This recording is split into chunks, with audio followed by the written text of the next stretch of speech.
Had a recording problem on this one too, but now we're going here. Okay, so I'll repeat. This is the November 2020 meeting of the Minnesota Woodworkers Guild. So anyway, you can go out to the Minnesota Woodworkers Guild YouTube channel and take a look at those. We had some pretty interesting meetings.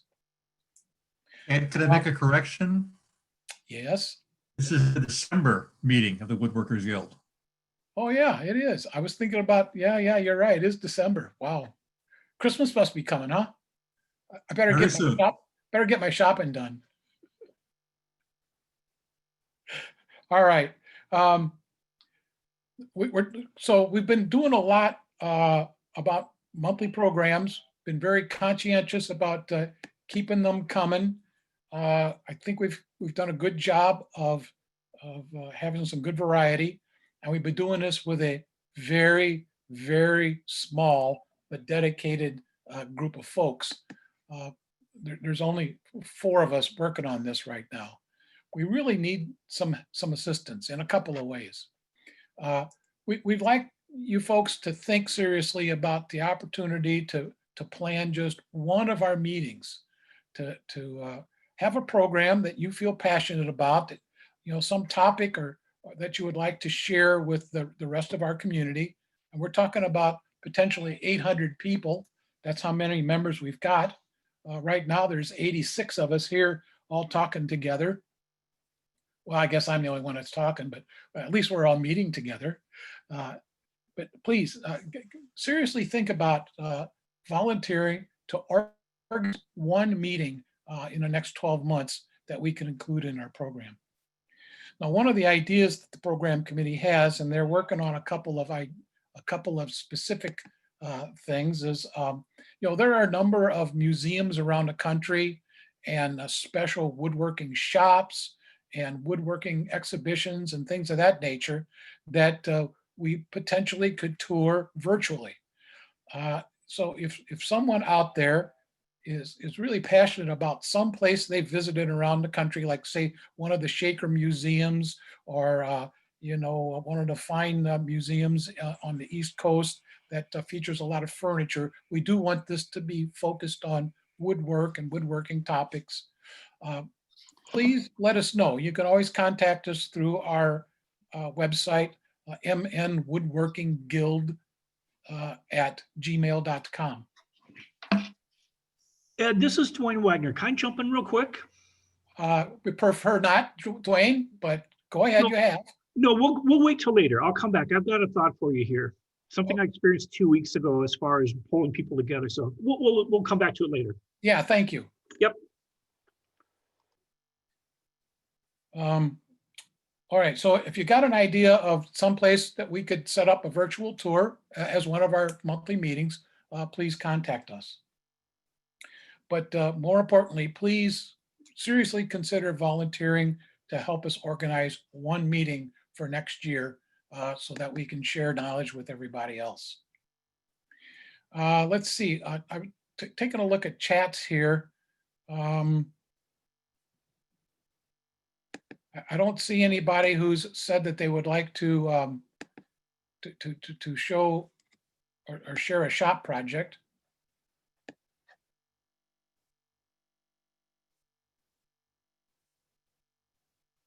So I guess we won't have one unless somebody crops up with an idea here in the next few minutes. Amelia Kennedy is one of our longtime members of the program committee, and she's been working very hard to put together tonight's presentation. And we have figured out how to get her joined here. So we'll go over to her in just a minute. One thing that I have almost missed is our quote door prizes. Well, the Guild has a long history of at every meeting giving away $200 or $300 worth of woodworking tools and through a random drawing. Well, since we're not together anymore, we can't actually do a physical random drawing. So what we've been doing is at the end of every monthly meeting, we go back into the attendance log, which is an automatic thing that comes to us through this Zoom application. We randomly pick 10 names.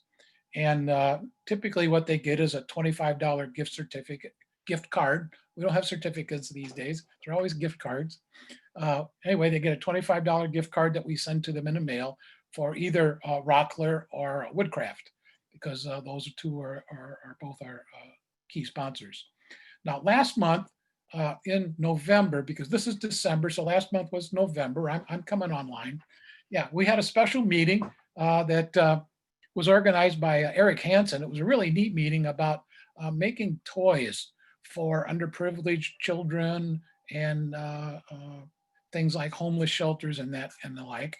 And rather than give away a gift card to one of our sponsors, we actually gave away a book about making wood toys published by the San Diego Woodworking Club. And it went to these people.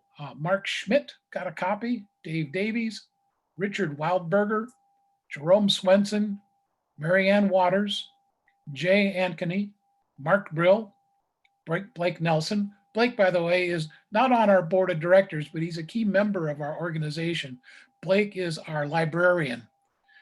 And during the pandemic, hasn't been very busy because people can't physically get to the library, but Blake's doing a really good job for us.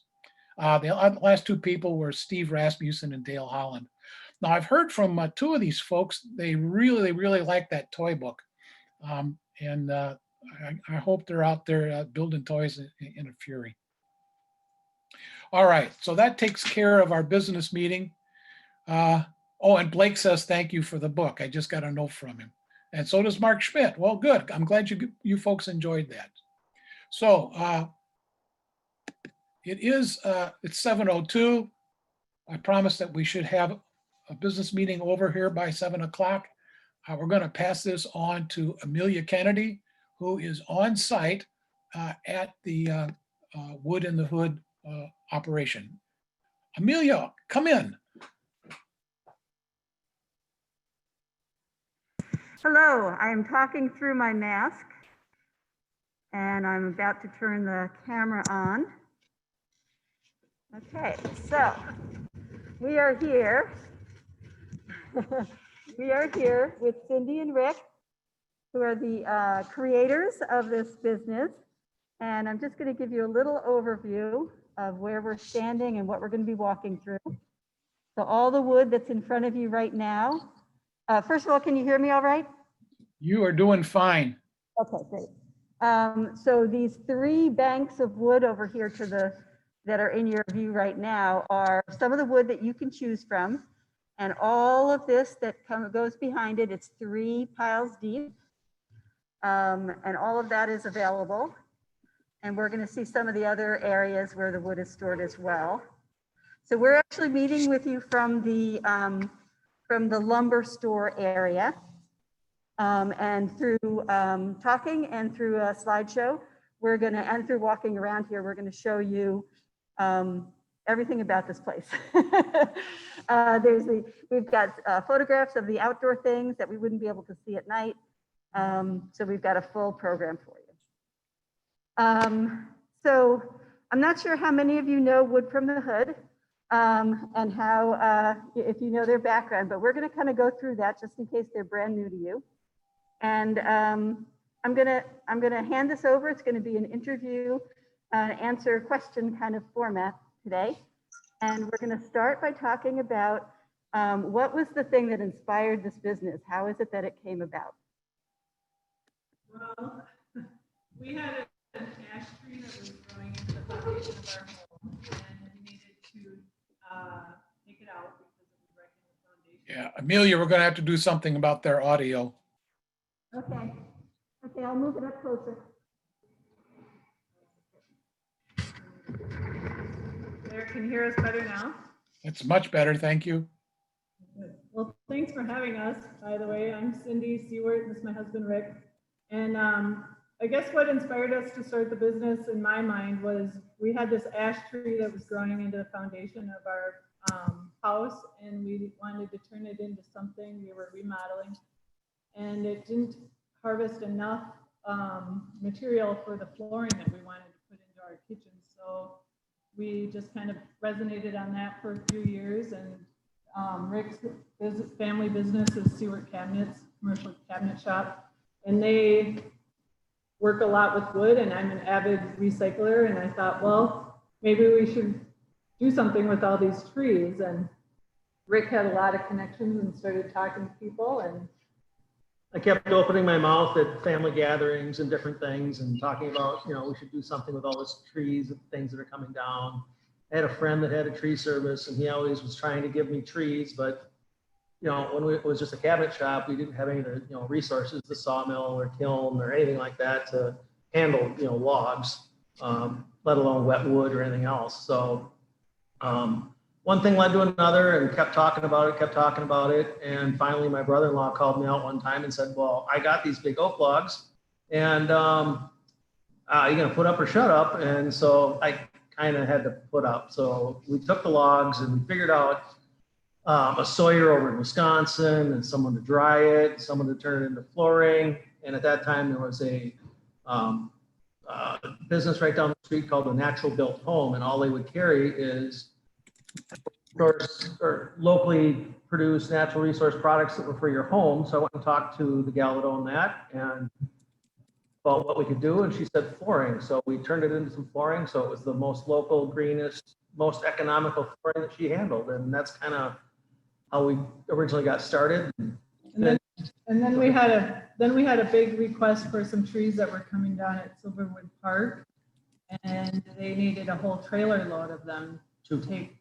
Semi-loads taken care of, and we reclaimed those trees, and we pretty much purchased everything out at that time and reclaimed them, and all those trees were reused in the Silverwood Park space, and it's a beautiful space. It's if you ever been there, so that all ended up back where those trees had come from, and that's just kind of the beginning of Wood from the Hood. That's kind of where that project made us have to become legitimate. We had to have all the insurances and everything else. So that's when, the lawyers and everybody got involved, and we became Wood from the Hood. That's great. I love that it started from you just talking to your family gatherings and just talking to everybody, and that you just had to prove it then. Exactly. Yeah, that's just great. So one of the other things you talked to me about ahead of time was the support local small businesses. And you are both a small business and you support other local businesses. So how do you go about doing that? Well, one of the projects that we got was to build a cheese bar at the Seward Co-op, and they asked us to build. We were walking around and we saw some cutting boards, and we thought, well, these aren't very local. I mean, they were made out of bamboo, but so we said, they kind of challenged us to make some cutting boards, and that was our first what we call home goods, which is one of the avenues that Wood from the Hood sells at. And from there, we started making a whole bunch of other home goods, picture frames and cribbage boards, growth charts, things like that. And that's grown into supporting local retailers. So we have maybe 40 local retailers. Well, they spread all the way to Nisswa and Cross Lake and things like that. But they all buy our products and sell them in their retail stores. So that we support them by getting things out to their stores. And we have an online store, which we sell online and we ship to, but you can't really come in and buy from us.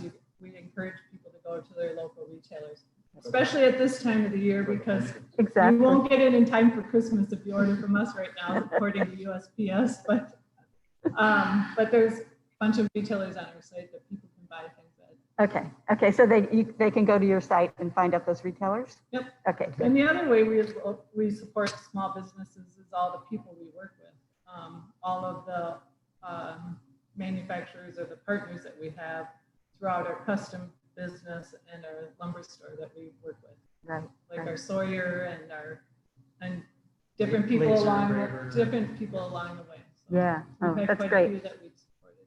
That's great. Do we have any questions yet, Ed? Has anything come through? We do not, but we do have 100 people that are listening. Yay. Nice. That's fantastic. That might be our new high. That definitely is our new high. That's great. Wonderful. I love that. Okay, so can you tell me I guess the next thing is to tell me a bit about your business today, how you operate it, how you run it. Well, we have 3 avenues, and I've mentioned a few already. The online products, the home goods, and then our other avenue is custom home goods, or custom products is what we call it, where we work with architects and designers to produce commercial grade like furniture, like the table we're sitting at, and a lot of big projects. And those blend really well with Siewert Cabinet because they're a commercial shop. So we can produce large volume and a big project pretty easily with their capabilities. And Rick could probably talk a little bit more about that because he's the head of that division. Yeah. Yeah, we work with architects, designers, general contractors, and we'll go all the way from actually the contractor call us in to get the logs out of the site, which we'll subcontract that part of it out. But that was like Silverwood Park, where we actually hauled 2 semi-loads of logs off the property. Then we sawed it, dried it, planed it, and cut a lot of it into the profiles that they needed and supplied it to the park. And then at the park site, there's paneling all over the walls. There's square cubes all over the front of the desk, which at the time I thought was going to be really not a good idea, but it turned out to be a really, really good idea. So, the designers and architects, they have some pretty good ideas, and it's kind of fun to watch them come here and pick things out and see how they use it, because a lot of times it's not the same way that we would use it. Everybody has their own way they want to use this wood.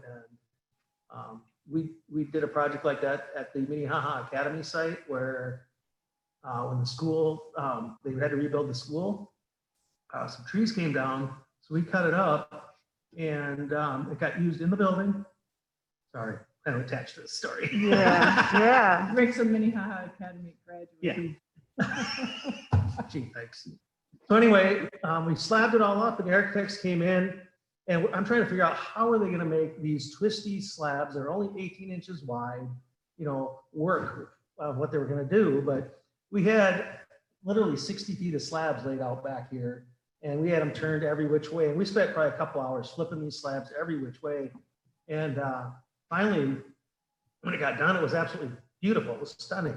It was really cool to see. So did they make that, was that into a surface in the building? So it was a surface that looks out over Edmond Boulevard, over the trees and the river. Yeah. So it's really cool. It's right on a window.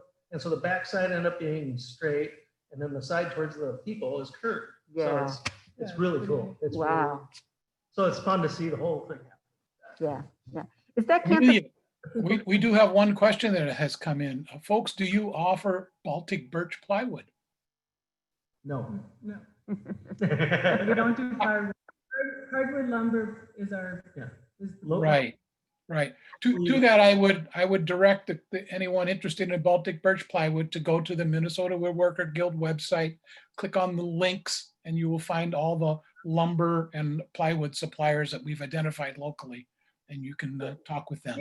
We actually have a list of lumber that we currently have in stock that we supplied to Emily, and I think she'll provide that to the members after the show. Yeah, we received a copy of that through Amelia a few days ago, and we're working on getting it up on our website right now. And just so you know, it changes constantly. Sure. I mean, there were pieces that she fell in love with a couple last week that when we came here to meet with her, and they're already gone. So, so it just the disclaimer that it does change. It changes often, and some of the ones that are really easy to get are ash, elm, maple. Those things are all usually pretty prolific because it's based on the trees that are coming down in Minnesota. So in Minneapolis. So just check it often, and also just contact us and via email, and you can find out what we have in stock. Yeah.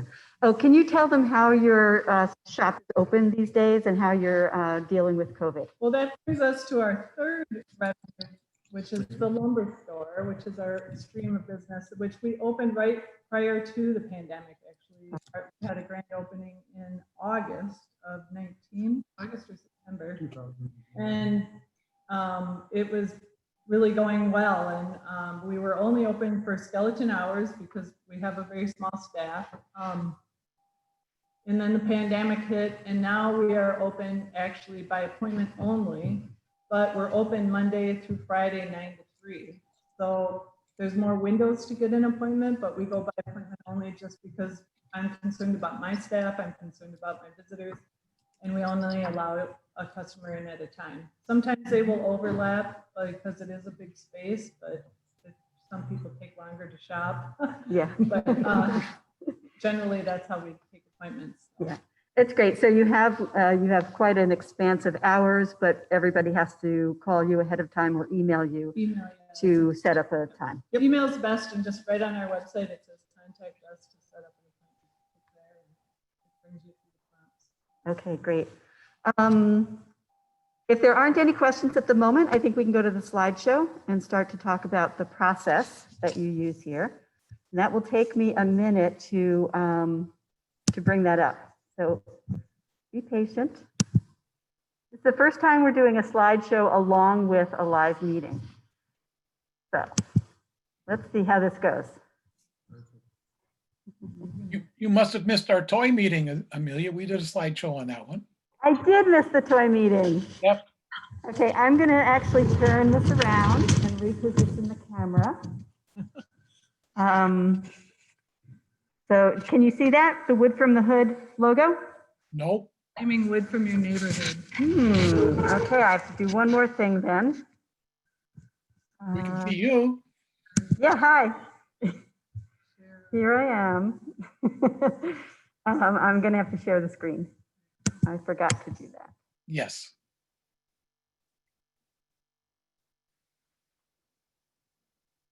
We go to It is there. PowerPoint.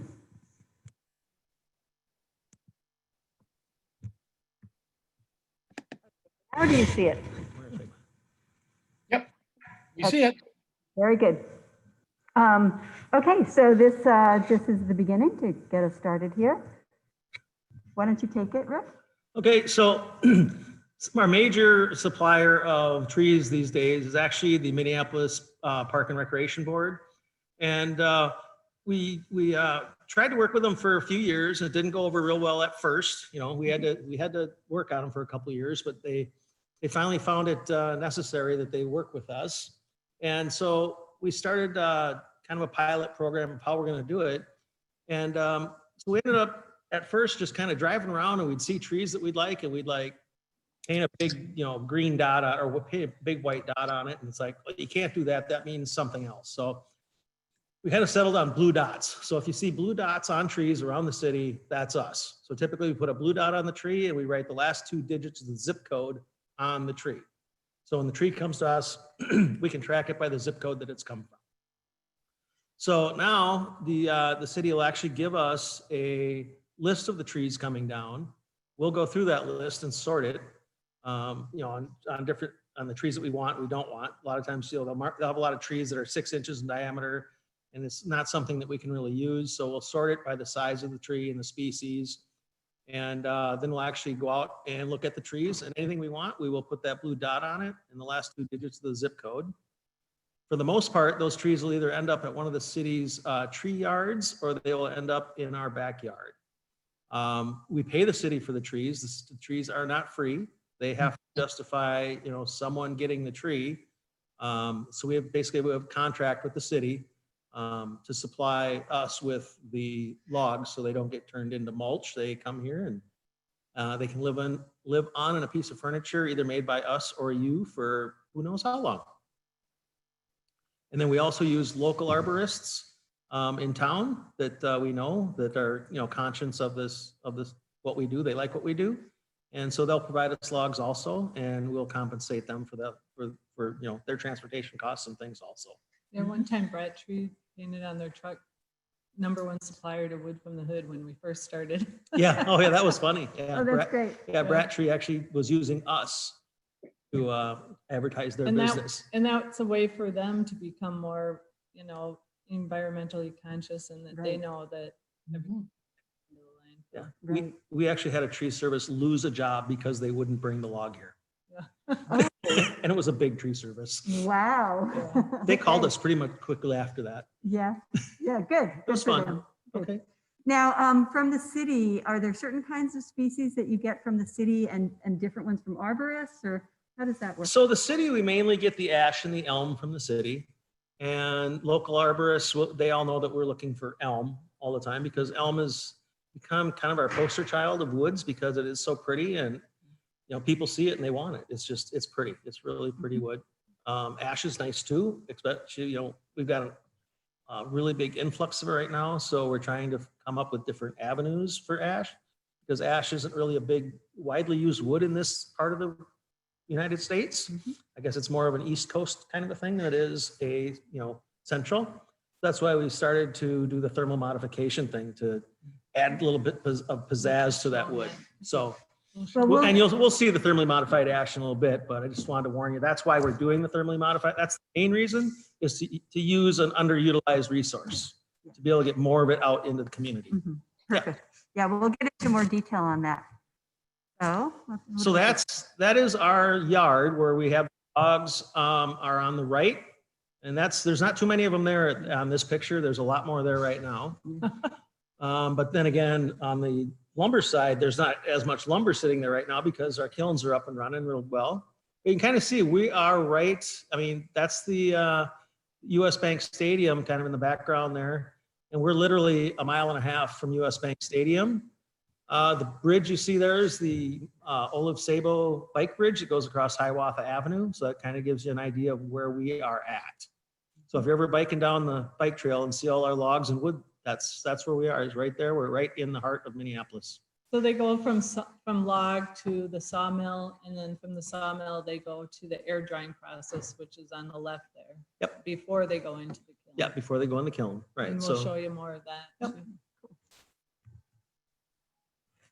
We have a couple of questions that have popped up. Sure. So we have a lot of our members are wood carvers, and a lot more of them are wood turners, both of whom like to use green wood. Do you sell green lumber? Not typically. We haven't had really a demand for it. We haven't had a demand for it. If there was a demand, we could certainly produce it. That's It's not been the focus of ours is to provide, kiln dried usable lumbers. These are more of our focus. It's with our sawing Right. and everything better. So. Yeah. Yeah. So no, we haven't had a call for it. So no, we really don't do it. Well, if our members gave you a call and asked for it, could you speak to them about it? We can talk to them about it. Good deal. Another question came in. Someone has a friend who is a basket weaver and uses black ash. Do you get any black ash in? We do not, but our neighbors just cut down 15 of them about a month ago. Yeah, we didn't get them though. Yeah, they were all too small for us, but Yeah. actually somebody just was talking to me about basket weaving and I watched a little video actually 2 nights ago on it. It was amazing. Okay. Knowing that then I would have grabbed them, but nope, they were maybe 8 inches around. Okay. Well, a note to our members, keep an eye on our website. We will put up the inventory and price list for wood from the hood here shortly.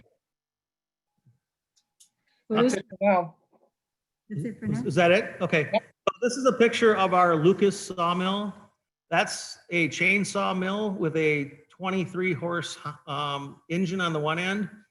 And we can cut 76 inches clear.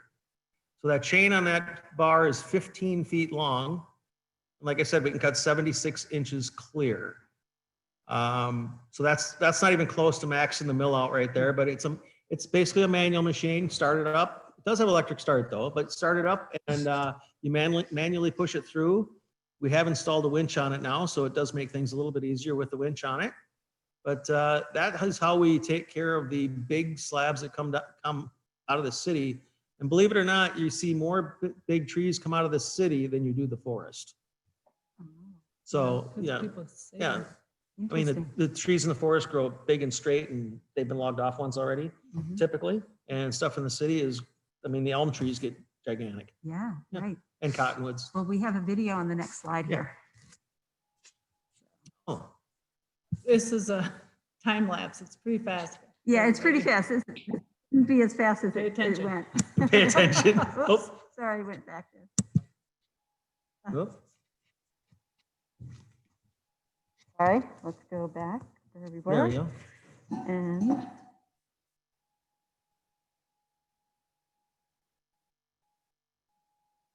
Talk about it. Okay, so yeah, there's basically, they're pushing the saw through the log.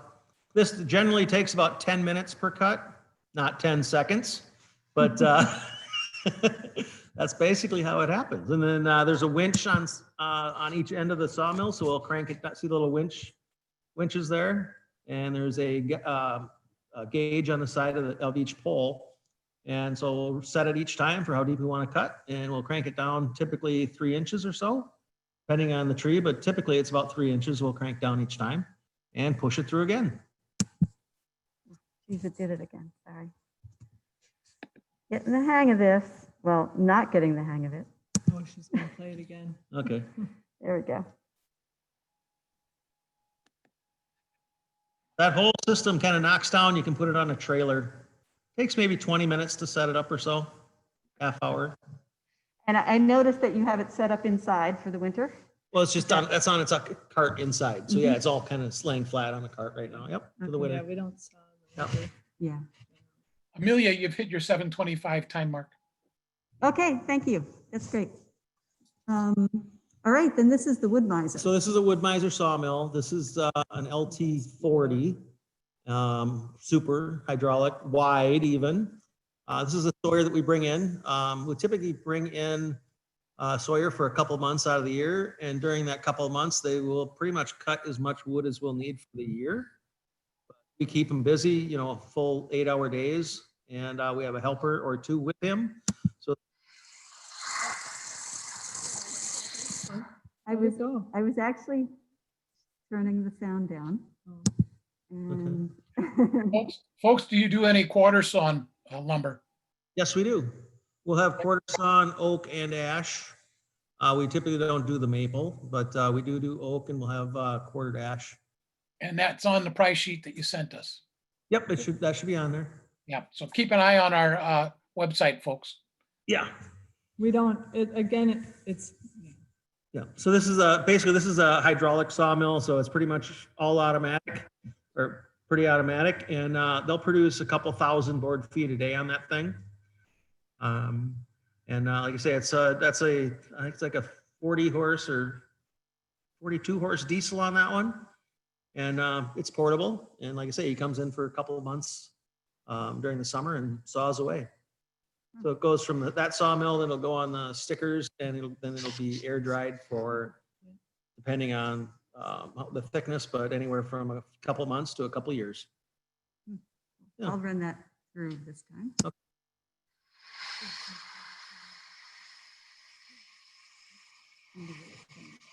Yeah. So that's in our saw out back that you saw in the picture of the overview of the picture.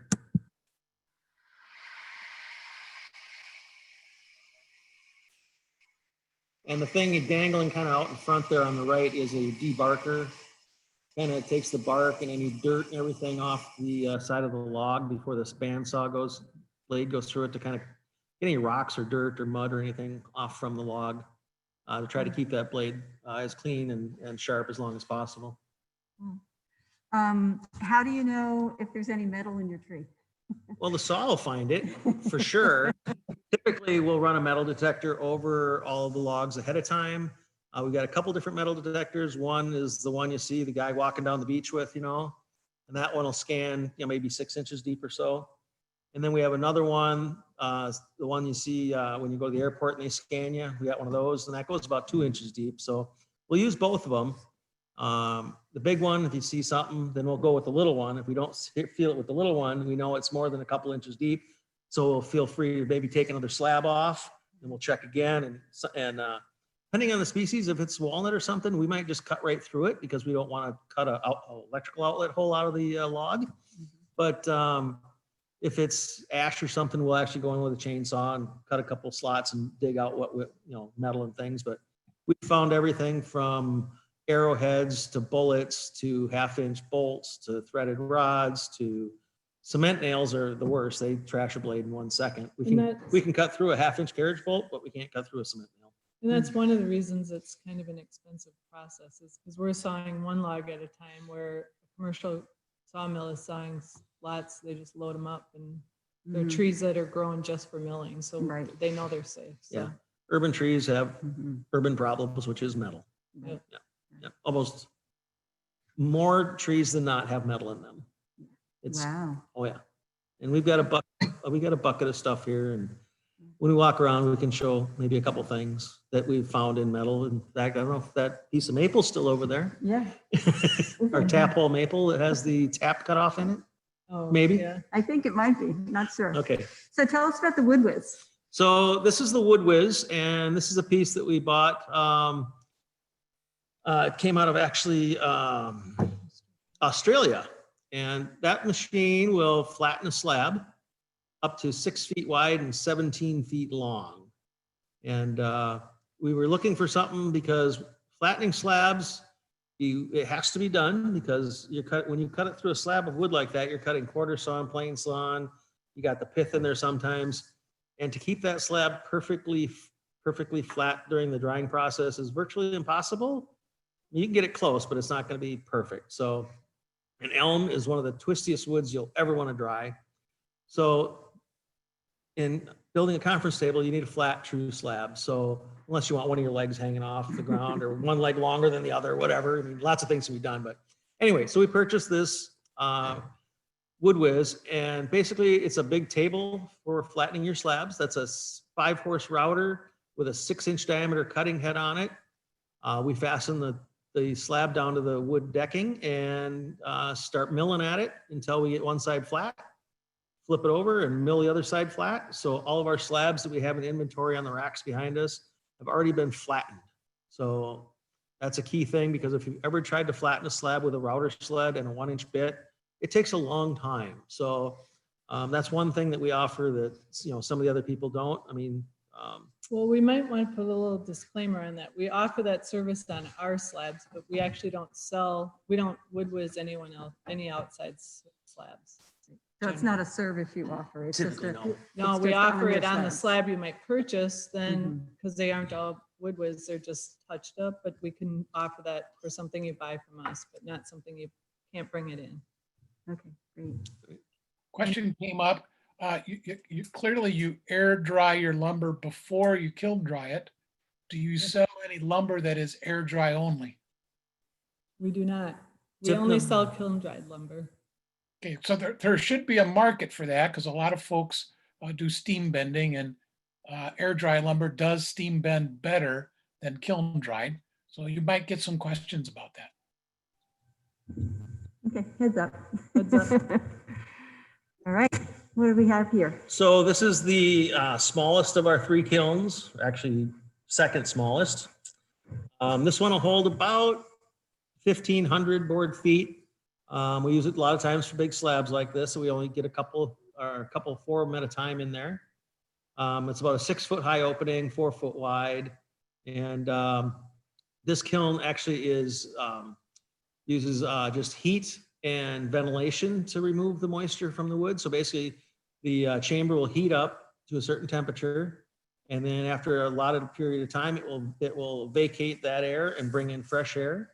It'll heat it back up again, and the moisture of the logs will come out. It'll be vented back out. We bring in more clean air, and it just kind of goes through the process. The drier it gets, the less time we'll have venting and the more time we'll have heating. There's kind of schedules for different woods, but and after we've got it down to about between 6 to 8%, then we'll actually shut the venting off and bring the kiln temperature up to about 140 degrees to kill any funguses or bugs or anything else. We call it the sterilization cycle, to kill anything that's in the wood. We don't want bugs running around the shop. So this is actually kiln 2. Kiln 1 and kiln 2 are the same building, but 2 different chambers. That's the big cart that we've made, and we can stack it about 10 feet high, 4 feet wide, and 24 feet long, 25 feet long. And so we'll load the cart up with the forklift, and then we'll push it in there. And we can get about 7,000 board feet of 8-quarter material in there, or about 4,000 of 4-quarter lumber in there at a time. And this is a dehumidification kiln. So this works a little bit differently. There's is never venting the air out of the chamber. The air stays in the chamber the whole time. There's heaters in this, and there's a big dehumidifier in here. So, and then this is a computer controlled actually kiln. The other one was more manual. You had to set things manually. This one runs off a computer that's on the side. It's a Nile 200M model, if anyone's interested. There's a big bank of fans on the top, on the ceiling basically, with a rubber membrane that comes down and touches the top of the wood pile when it gets in there. Then the fans blow the air through the stickered material. The dehumidifier in the chamber will take that moisture out of the air, and it just comes out as water. So water is the byproduct of this kiln, and there's no venting into the atmosphere or anything like that. Kind of the same thing. We'll start at maybe 100 degrees till we get down to a 20% moisture content. Then we'll turn it up to 120 until we get down to our 6%. After we get to our 6%, again, we go up to 140 degrees to sterilize everything, and then bring it back down to basically 80 degrees before we pull it back out again, kind of as a conditioning kind of cycle. And then we'll bring it out of the kiln after it sits in there for a couple days, and bring it into the building. We do not want it outside after it's been kiln dried. Otherwise it will come back to the 12 or 14% atmosphere that's outside in Minnesota. So we bring it inside to keep it at that 6 to 8%. Great, And thank there's you. 2 identical chambers to that. Ah, Thank you. Yeah. And this is where we are now. So we're in this space, and I think it's time to turn off the video, the PowerPoint, and go to Matt Cremona's bench. Nice. Okay, so give me a minute here to.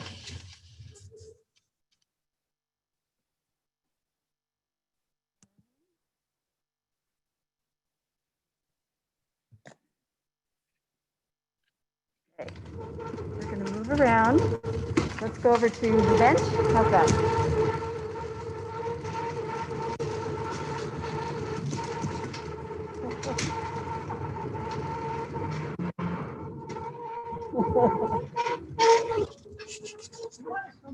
I love the sound effects, Amelia. They're really good.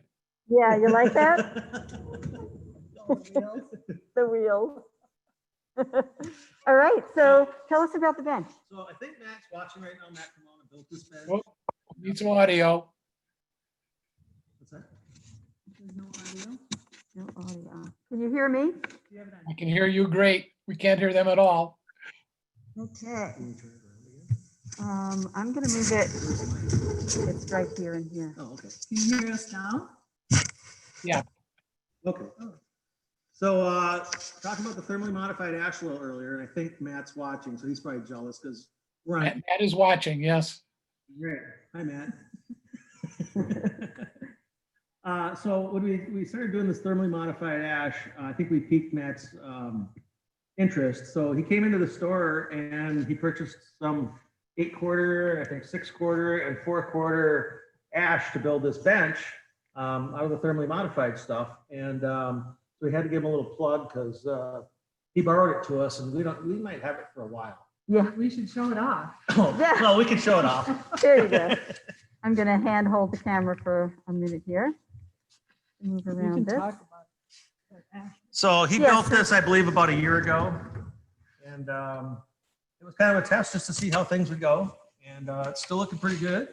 And tell us about why this wood was used for an outdoor bench, and what the qualities are. So thermally modified ash, for those of you that don't know, is, can we go over here for a second? Yes.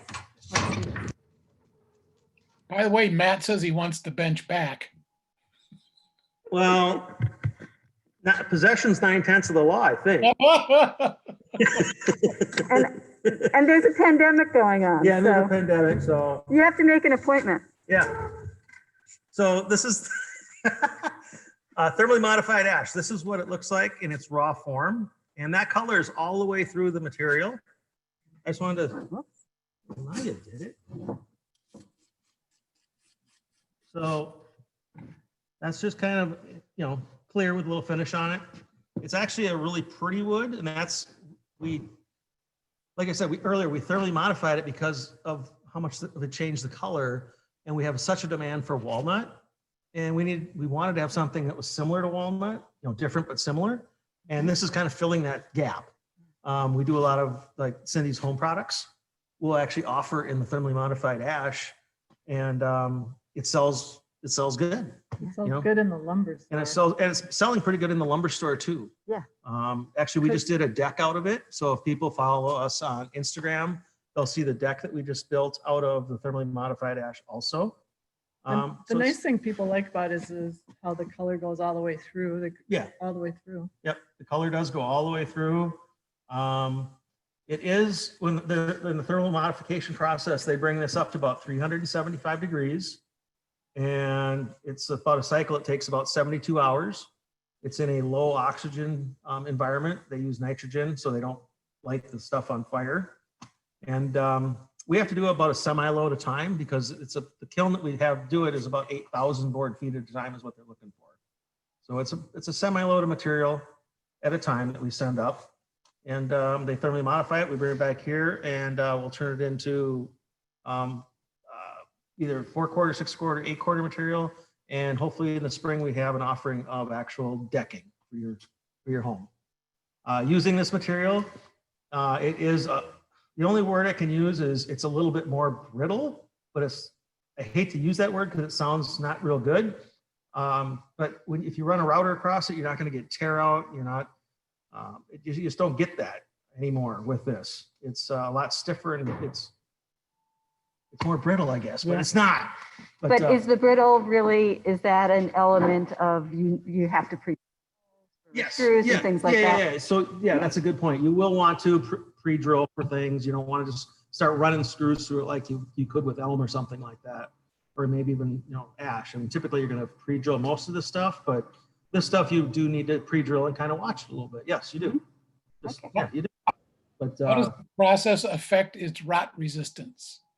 oh, sorry, I should have said that. That was actually the main reason for thermal modification. It actually started over, I believe, in Finland for modifying material for saunas and things to get away from anything rotting. So basically, the thermal modification process, it heats the wood up to that 375 degrees, and it burns off all of the organic compounds in the wood, all the cellulose and lignins in the wood. So now the bugs don't like it, and it's rot resistance because it doesn't absorb water. It has a lot less movement than normal wood would have. And so they say 25 years above grade for rot resistance. So it's going to be as good or better than cedar. How well does it glue up in joinery?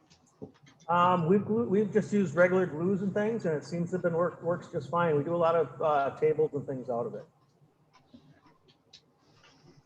And if anybody has any questions about how it works outdoors, they should contact Matt Ramona.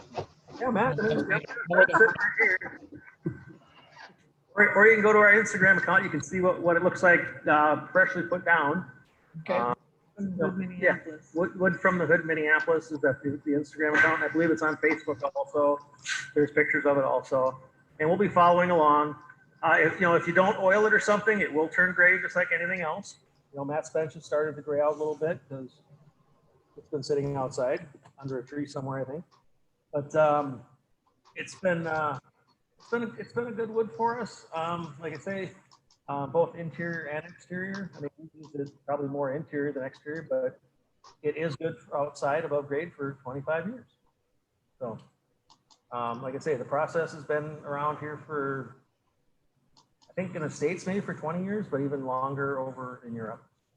So, Does adding that process, does it add a cost? it does. It does add a cost to the wood. What's the rough difference from standard ash? We'll cover that. It's on the list. Actually. It's on the There list. you go. It's on the list. We'll get to that. Yeah, and we'll get to that, and we can look at it when we do the tour of the lumber rack. We can look up and see exactly what things cost. Okay. There's too much to keep in my brain. Yep, yep. All right. Were there any other questions, Ed, at this point? Well, somebody said, do you maintain any air dried ash? I think you already answered that question. You don't sell air dried lumber. No, there's not a big enough demand for it, so no, we don't. Yeah, so if people want air dried lumber, they should call Wood from the Hood and ask for it. Right. Oh, no, don't do Or get, that. In the data. or perhaps get together and determine how much you need and then buy one order of it and see if we can trade them to that. Yeah, I think But if it's not their core business. they want to steam bend it, typically, I'm thinking they're looking for a certain grain pattern and things too, and Yeah. you know, they're looking for that certain board, and we've got it stacked, 12 feet high out in the backyard in, big bunks of wood, and it's tough to try to, unsticker thing. It's going to cost more than regular wood by the time you get done, really. I mean, if somebody had a big enough order, we could certainly custom cut something, but, they're going to have to order a few hundred board feet of something before we can get into something like that. Okay, there you go. Okay. Anyway, where are we going next? Shall we move over to the slabs? Sure, we can go look at slabs. We'll go to the big one first? We're at 746, Amelia. Okay, very good. Thank you. And let's go. So here, let's get an overview of the piece itself. This is a silver maple slab, 47 inches wide on the one end there, 100 inches long, 49 on the wide spot. And silver maple, we didn't think of a whole lot when we first started cutting wood, but we started cutting slabs and started seeing stuff like this. It just is absolutely That's a amazing. good shot. That's gorgeous. What is that called? That's a barrel cluster in there. Matt's probably wetting his pants right now. I learned this. No, Matt would have a bucket. I don't have a bucket. I have a spray bottle. Can you guys see that okay? Pretty clear? Okay. All right, let's go over to, Oh, there's some of that. Yeah, let's do this. Quite the piece. It's what, 136 inches long? 136 inches long, 48 inches on one end, 51 on the other, 41 in the center. But elm, you get a lot of character. There are a lot of different colors also. First, you gotta get the footprint off of it. Well, yeah, there's footprints on it and everything else, but a lot of different things going on. A lot of people, it's hard to see because this one is only wood whizzed right now, it's not sanded. But a lot of times you'll get kind of people say it's a pheasant feather effect in the elm, which is true. You see it and it's actually very pretty. What's that? Oh, in front of you, a whole bunch, one of them? Yeah, and then this is just one of many. So take a look at this rack here. I'll just go up it slowly here. This is just one of the racks. So there's lots to look at. And each of these slabs are on our website, and they go by under 8 foot, over 8 foot, and then you can search them by species if you want. And there's a micro thing on the picture, so you can zoom into the picture and see the slab up close, so that you can pick out your slab. Oh yeah, here. And they're all categorized If they want that one, by, there it is. Oh, yeah, right. by the number, Here's the one we were just looking at. by the number on the end of the slab. So if you're ever interested, go to Wood from the Hood, then back, it's slabs in the shop. You go to slabs and then they're all listed there. Okay, I see another one down here.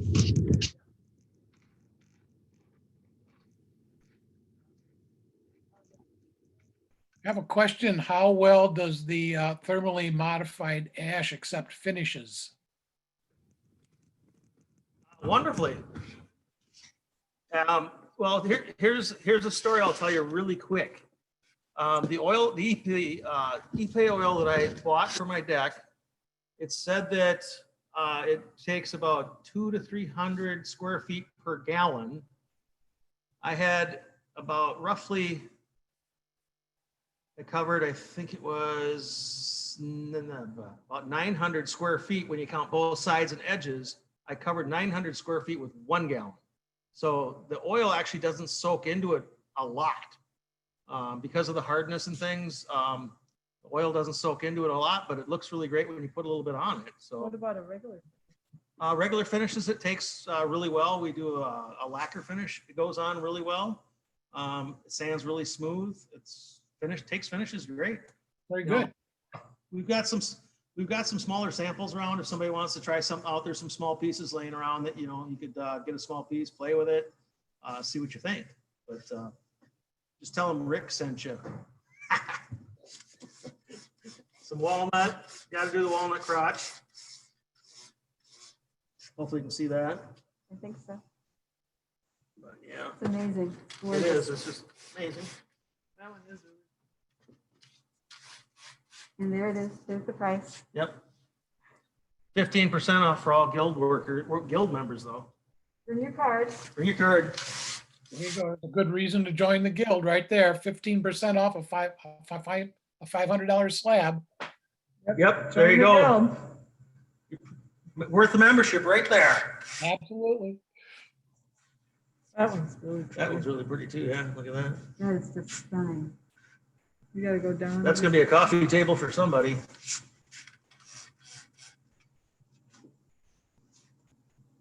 Yeah, that's great. Any other questions about the slabs? We've got another one here. 100. Coming in. So right here is our nemesis, the nail. You can usually tell that when you start to see the blue. Yeah, the blue stain really shows up in oaks and pretty good, but other woods, it doesn't show up hardly at all. But if you see blue stain, we know something's happening. So you just cut right through that. We cut right through that one, yep. Actually, he More would whiz. time on the lumber. Yeah. But, I mean, come check out the other for this one.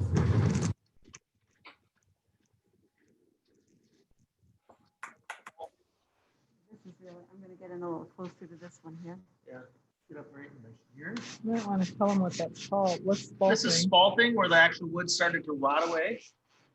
They're starting to rot. We caught it just in the nick of time because we're good at that. We actually created some spalted wood a few summers ago. How did you do that? We had to cover up a bunch of our elm logs with plastic.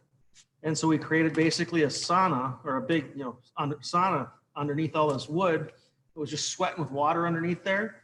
And when we actually took the logs out, which was probably a couple years later, and cut it up, it was all spalted. Do that again. Yeah, something you can't control. No, we couldn't control that. Just a good accident. Okay, where are we at? Time? Okay, we're good. We can go over to the lumber now.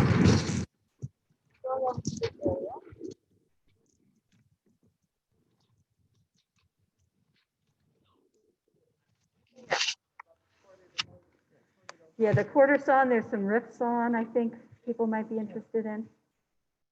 All right, so. We'll go through these pretty quick. You can come see them in person if you'd like. But we have rift ash.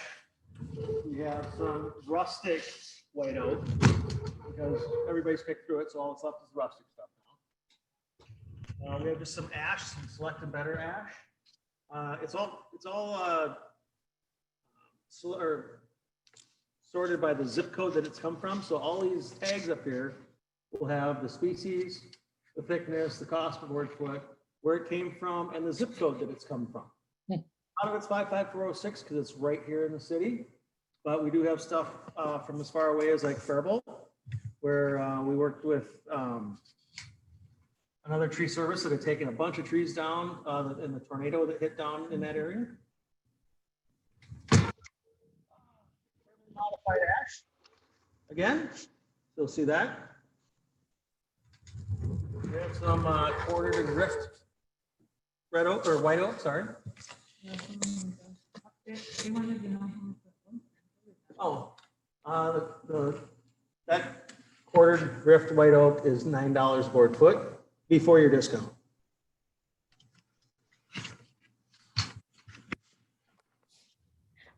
And we actually have some quarter-sawn thermally modified ash. That's beautiful, grain. Yeah. We have American elm.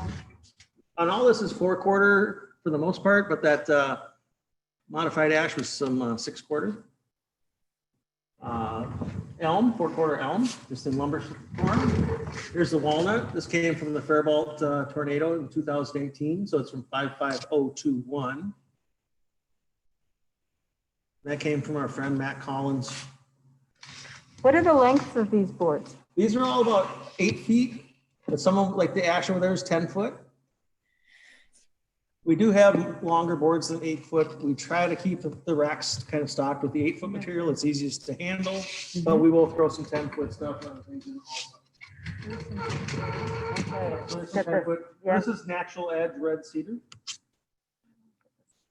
We do have some natural edge stuff here also. For people that want to make the ever popular charcuterie boards, natural edge charcuterie boards, or whatever kind of coat hanger boards or whatever. Pretty incredible. Yeah. And what's this? This is some elm. We're calling it Burl Cluster Elm. It's a really good seller for us. It's really, really pretty. So that's it, kind of in its raw state. This is a finished project out of it. Little river table action. But I just had to do something with it, so Yeah. that's what we did with it. And next to that, we have some natural edge red elm, which you're not going to see probably too often. Ton of character. Yeah, the character looks really good. Then you have some rustic walnut. Next to that, you'll have some horse chestnut. Really want some just plain Jane wood. There's some horse chestnut. Next to that is some more red elm. That's just a straight edged red elm, rustic. It's got a beautiful straight grain. It's really pretty, actually. This is really pretty stuff. It's really fine grain. Yep. That's almost like, yeah, quarter-sawn. Mm-hmm. Okay.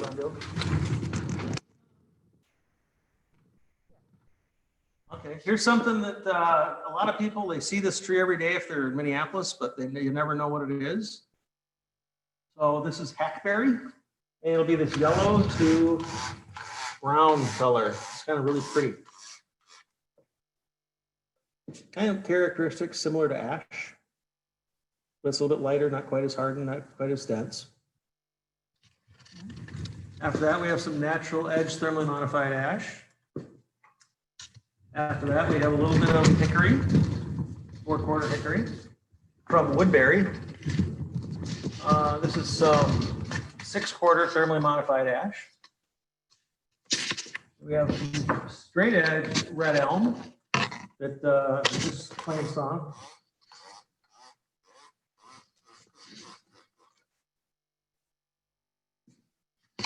Next to that,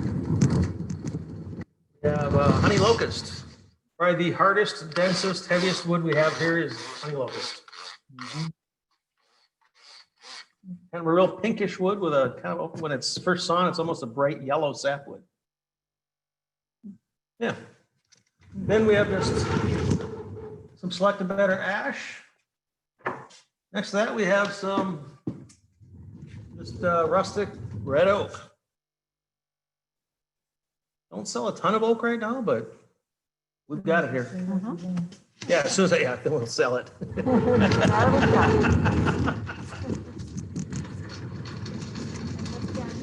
So this is kind of the drop rack where we have a bunch of miscellaneous moldings and paneling, some flooring pieces, some rough sawn stuff we've done. Kind of just a mix mash kind of thing. You know, if you want to do a small project, you might find enough to do something in here with it. But you know, it's pretty fairly priced. Everything you've shown us here so far looks like it's been fully milled. To what thickness? So this is rough sawn. Actually, it's some of our basically our growth chart material we use to make our growth charts. And so it was started at probably about 5/8 or so, and then we rough saw, then we ran it through our rough saw. And what about these? The thickness, these are about 5/8, I think, or half to It 5/8. says 5/8. Oh, yeah. And this is flooring, this is leftover flooring, so that's 3/4, or actually a little over 3/4 thick. And I think that's 3 inch. Yeah, 3 inch. Yeah, it looks like it. Do you sell any lumber that's rough? Yeah, we have lumber that is rough sitting around. Before it gets planed, we have piles of it. When you saw the piles, a lot of it doesn't get planed until we actually put it into the rack.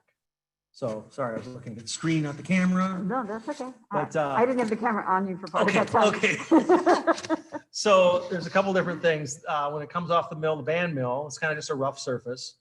The circle saw marks here is a different saw that we have that we specifically do circle saw effect on the wood. So you can kind of see that on these couple samples here. So we offer that as a service to, you know, if you want our wood circle sawn, we can certainly send it to you circle sawn. Yeah. Okay, then back to the 4/4 lumber. We have more, I guess, a rustic walnut. We have some maple. Our maple is not going to be white like you would see it. You know, you used to see it Youngblood lumber where it was harvested in the winter when all the sap was out of it. And it was nice and white. Ours isn't harvested like that. Ours is harvested whenever it gets harvested is whenever it gets harvested. So a lot of times it's going to have character. It's going to have more color. It's going to have, dang it, did somebody take that board? I guess so. Sometimes it'll even have holes in it where there was maple taps. Oh, there's one over there. So we'll see that a little bit later. We actually cut a tap in half, I think. Yeah. 4/4 red cedar, straight edge, live edge, ash. So you can see the difference between the heartwood and the sapwood. That's, being here in person, that's really beautiful wood. It is. Just my opinion, but So we got more red elm. Some, what's this? Number 1, red elm. Silver maple. More elm. And some leftover Douglas fir stuff from some stuff that got reclaimed out of an actual building. So every once in a while we'll have miscellaneous stuff that we've worked with, reclaimed out, that was reclaimed out of a building or something. That you never know what you'll find here sometimes, but these are actually, you know, these might be good for, you know, a Turner or something that's extra thick, probably 4 inches by 5 inches. A couple of them sitting in here. Actually, a few of them sitting in here. Some more Hackberry, just a number 1 grade. And this is actually some thicker ash drops from a drop job. So these are some 8/4 pieces sitting in here. It's selector better, 8/4. great. So price range basically is around between $4 and $10 a board foot. You know, it's kind of the range that we have.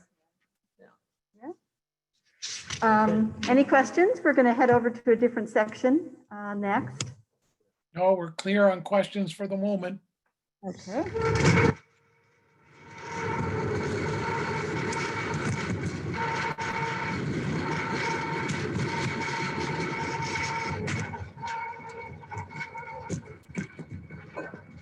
So let's take a look at your odds and ends section over here first. Is that a good name for it? Yeah. Okay. So yeah, there's some leftover steel legs from a project you were working on in the other shop, right? Yep. So these are some of the squares I was talking about, similar to the ones that went on the front of the Silverwood Park project. So we just cut them. A lot of people sometimes people come in, you want to use them for centerpieces, for weddings and things like that. Either square, or we've got, you know, round cookies that are just cut different sizes in here. Walnut, kind of the same thing. They like to use them for centerpieces or decoration or whatever, but a bunch of that kind of stuff. We have just some oak cookies sitting there. You can see that one's got the little blue stain in it, so you know there was some metal in that thing somewhere. Got some ash benches, end tables, whatever you want to call them. They're just big chunks of wood, unfinished. Couple, basically the Shoshugi band kind of thing. They're cedar, of course, but those are oak. But Were they burned? those were burned. Yes, they were. They were burned and then brushed and then finished with clear. So you won't get any stuff on when you rub your hand on it. Is that something you do often? Were you just playing around? You know, we had a job where we had to make, I think, 6 or 7 of them. So we had just cut extra. So we made a couple extras in case something happened. So those happen to be just left over from that project. Yep.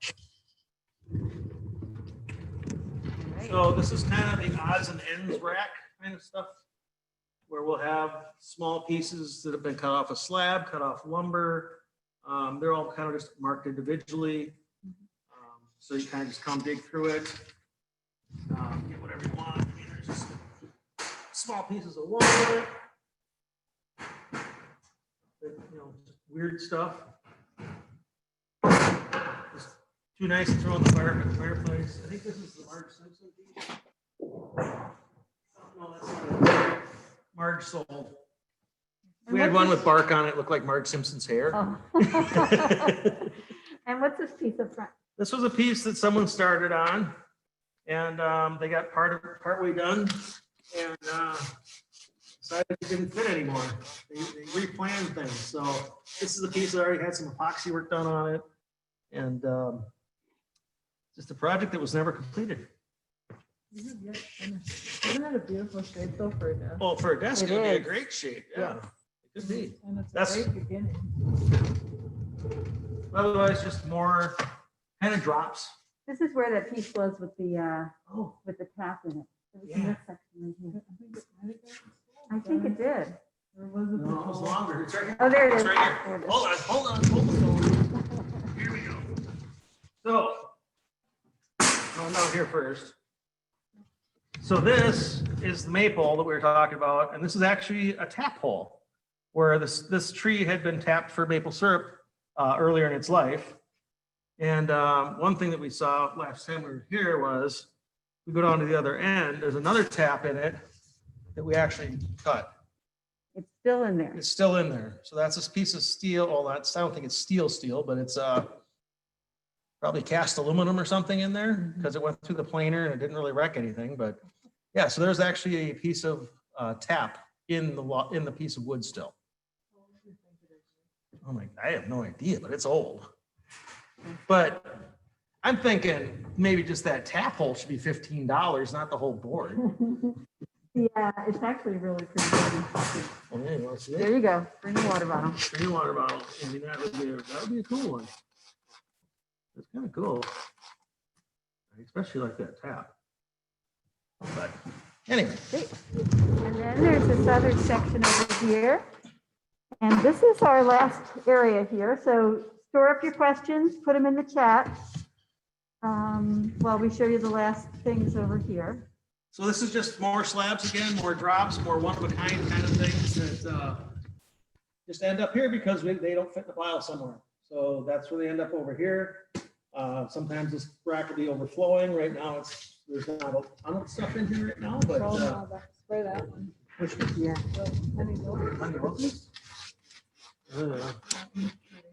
Cindy wants to sell this one.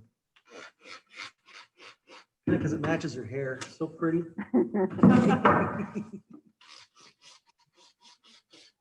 That one's got some nice curl. Is It that does. what that's called? No, it's just a crotch figure. Crotch? Yeah, quite pretty. This is some of that spalted elm. Oh, yeah. This is what's left of that spalted elm, but we got this real dark. We didn't do that. This is all natural. But look at all the color in that from the elm. It's just crazy, some of the stuff that you get.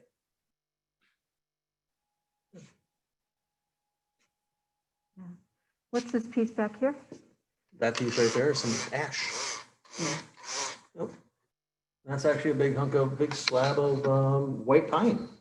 How wide is that? So 24 inches. Yeah. And 3 inches, at least 3 inches thick. Maybe 10 feet tall? I'd say it's 8, it's 8-ish. Somebody's got to do something with these. Look at this. I mean, this says like air guitar all over it. Look at that. That'd be like the biggest air guitar around.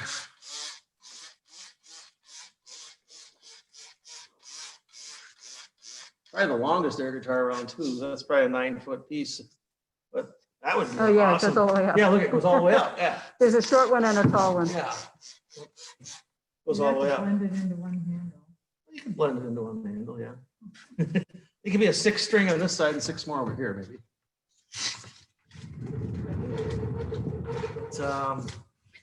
Just more drops. This is actually some box elder. About the red. Yeah, a little bit of red in this one, not a ton, but Yeah, from the- that's just a piece that, could use some bow ties and maybe a little epoxy. Hmm. If anybody saw the ocean table on any of the posts, that's a leftover piece from the ocean table, is what that is. So. Yeah, the ocean table by Ronnie. Oh, okay. Yeah, Ronnie Langley. Mhm. And she did the ocean table here last January. Okay, They were here. Yep. But anyway, all right. that's about it. That's some thermally modified right here too. Any more questions? No, nothing has come in. Hey, it's a Dang, quiet group. am I that good at explaining things? Maybe there's no one left out there. There's No, quite a it's a- few.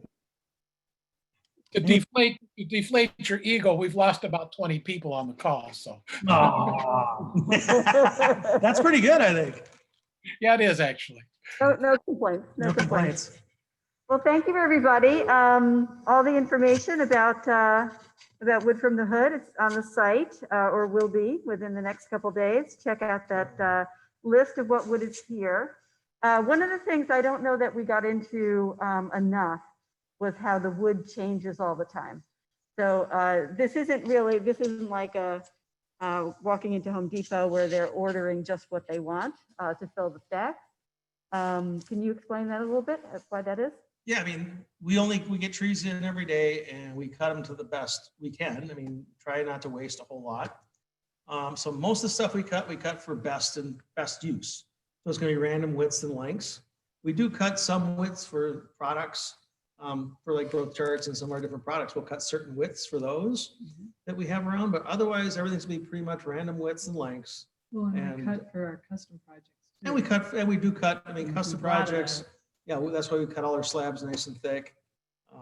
And yeah, if we have a big project where it's gonna demand certain sizes, we try to cut that all to that size ahead of time. Mhm. So if we have a big flooring job, we will cut it all to, 1/2 or 3/4 of an inch wider than the finished product. So when we're all done, we have minimal waste. So that, we will do that for our big, custom projects. Sure, But sure. otherwise, cut for best yield. Wonderful. Yeah, Thank you so much. Well, thank you so much for having us. Yeah, this is really fun. all right. I'll send it back to you, Ed. Very fine. Thank you very much. That was a good tour. Looking back through my chat log, very early on, Jeff Hayan sent a note. Jeff had something he wanted to share about saw blades. Jeff, if you're still with us, would you like to contribute that at this time? I see you are there. Yeah, Ed, thank you. I've been a longtime member, retired a couple of years ago. Prior to that, my career just didn't allow me to attend meetings. I was traveling a lot. But many of you probably know this. I've bought every blade there is out there, whether it's Forrest or CMT or Freud or Olson or you name it. Last year, I bought a couple of Makita blades off of Amazon. And they are the best blade I've ever bought. And for those of you that have bought Forrest blades, which I have 3 of them, you're going to love the price. They're about $33 a blade. And I've got 2 LS 1013 Makita sliding miter saws, and that is the finest blade I've ever used. I'm currently building radiator covers for my daughter's home in the Kenny neighborhood of South Minneapolis. And because of the trim in the house, I'm doing them out of MDF. And a 40-tooth blade, you don't even know you're cutting. It cuts through that MDF so fast and clean that the edge is better than the edge that you buy it. So I just wanted to make a comment that sometimes money doesn't buy you the best. And for any of you that have not tried these, it's a $30 investment you will not regret. Do they have other kinds of blades other than chop saw blades? Yes, they do. Yes. Yep. They don't have a rip blade, but they've got combination blades. I bought a 40 tooth for this MDF, and the sliding miter saw is a -5 degree hook, I believe, and it's an 80 tooth in the 10-inch. Okay, well, there you go, Phenomenal blade. folks. You got an alternative blade that you might want to try out sometime. Thanks for sharing that. You bet. All right, anything else? Okay, nothing else has come in. There's nothing else on the agenda. Stay tuned for another informative meeting in January. We are planning a tour of one of the local maker spaces. We'll have more details on that as we get that developed. So thank you everyone for attending. Have yourself a safe and joyous holiday. Thanks, Ed. Good night.